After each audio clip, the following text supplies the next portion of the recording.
Welcome to the Explainer. Look, if you're going after a merit-based immigration pathway, whether that's the U.S. Employment-Based First Preference Extraordinary Ability Visa, the EB2 National Interest Waiver, or maybe the UK Global Talent Visa, you already know the stakes are incredibly high.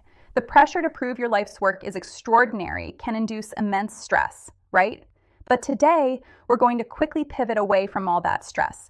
We're taking an unbiased insider's look at how to actually survive and master the 2026 immigration process. We're going to strip away the emotion and look exactly at how to avoid the documentation pitfalls that trap so many highly qualified applicants. Let's get right into it.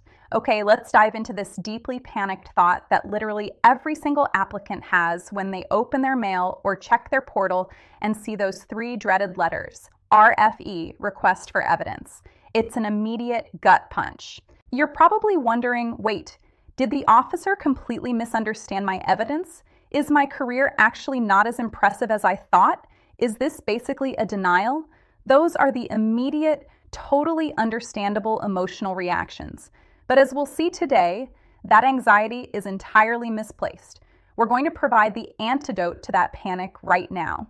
To cure this anxiety, we are going to break this stressful topic down logically and systematically through a kind of diagnostic journey. First, we'll demystify the RFE itself. Then we'll get into the adjudicator's psychology. From there, we will outline the top documentation pitfalls, highlight the red flags and exaggerations that absolutely ruin cases, and finally, show you how to build a highly organized foundation for strategic prevention and response. Section 1. Demystifying the RFE, moving from panic to diagnostic strategy. Now here's the absolute reality. An RFE is not a random rejection. It is purely diagnostic. An RFE simply means the adjudicating officer found that the documentation you submitted lacked clarity or failed to strictly meet immigration evidence standards. It signals uncertainty on their end, not necessarily a lack of achievement on yours. In most cases, it's just a symptom of poor presentation. Maybe your claims exceeded your proof or your independent recognition was a little weak. Think of it as a highly specific structural issue that you need to solve rather than a terminal disease rejecting your life's work. Moving on to Section 2, the adjudicator's psychology. Inside the mind of immigration officers in 2026, you really have to understand who is actually reading your file. Adjudicators in 2026 do not assume excellence just because you have a fancy title. No way. They are highly trained to identify inconsistencies and they will demand undeniable, tangible proof. They are looking for the credibility of your documentation through independent validation. They want logical consistency. They're looking for your concrete impact and, especially in cases like the National Interest Waiver, undeniable proof of your future national contribution. They are actively evaluating whether your evidence genuinely aligns with strict legal thresholds. So you absolutely must think exactly like they do. Section 3, top documentation pitfalls, the common diseases threatening your petition. So the absolutely crucial point here is understanding the stark contrast between simply listing subjective job responsibilities and actually proving extraordinary achievement. This is honestly one of the most common mistakes seen in 2026 filings, simply stating, I led a project or I managed a department. That's just listing standard job duties, and officers evaluate outcomes, not baseline responsibilities. What they actually demand are quantifiable outcomes, innovation that goes far beyond your daily routine and clear industry-level influence. If you don't have documented results, you are almost guaranteed an RFE asking for clarification. Let's talk about recommendation letters for a second. A wry bit of insider truth here. Generic recommendation letters from internal supervisors that merely repeat your resume or offer exaggerated, unsupported praise, they are worse than useless. Officers are incredibly experienced at detecting generic language. A strong letter is not a mother's praise. No matter how intensely proud she might be of your accomplishments, it must be a factual, unbiased validation. It needs to provide concrete examples of your contribution, explain your broader industry impact, establish the writer's own credibility, and ideally come from an independent expert, not just someone who sits in the office next to you. Beyond weak letters, there are a few more major pitfalls you have to avoid. A huge one for the national interest waiver is implied national importance. A lot of applicants wrongly assume that simply working in AI, healthcare, or cybersecurity is automatically enough. It's not. You need to prove scalable impact.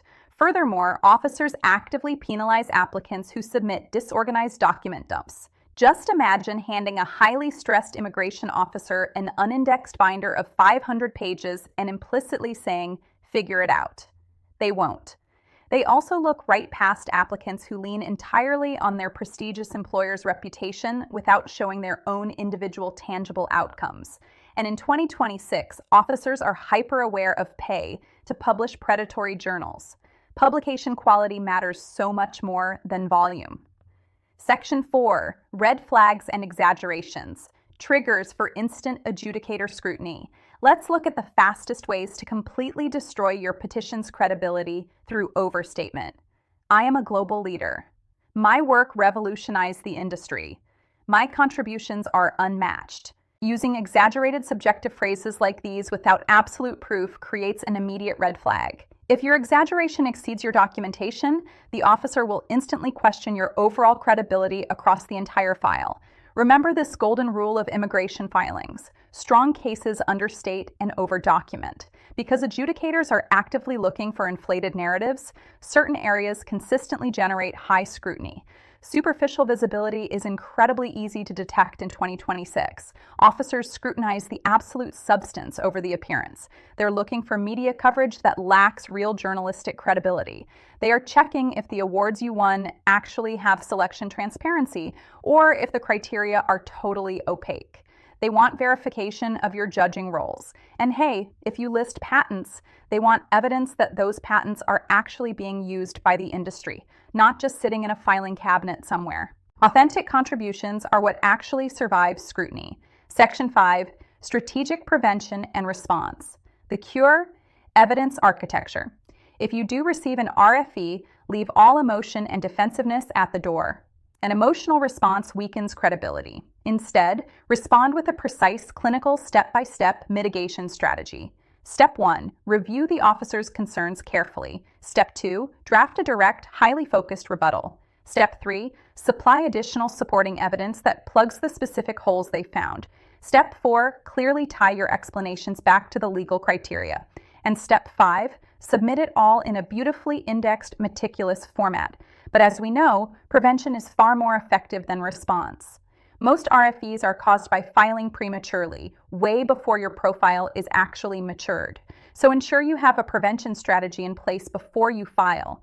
This means starting with a comprehensive profile assessment. You need a highly structured evidence architecture where every single claim is supported by specific documents and clear summaries. You must secure third-party unbiased validation and ensure your profession-specific positioning clearly quantifies your unique impact. I'm going to leave you with this final provocative thought to consider as you evaluate your own documentation. Is your petition just scraping by, hoping to meet the minimum criteria, or is it truly undeniably defensible? Navigating the 2026 immigration landscape with its increased scrutiny and intense demand for verifiable proof is rarely about luck. It is entirely about the unshakable defensibility of your evidence. Build your foundation wisely, focus on concrete outcomes, and you will transform the stressful process into a clear path forward. Thanks for joining me on this explainer.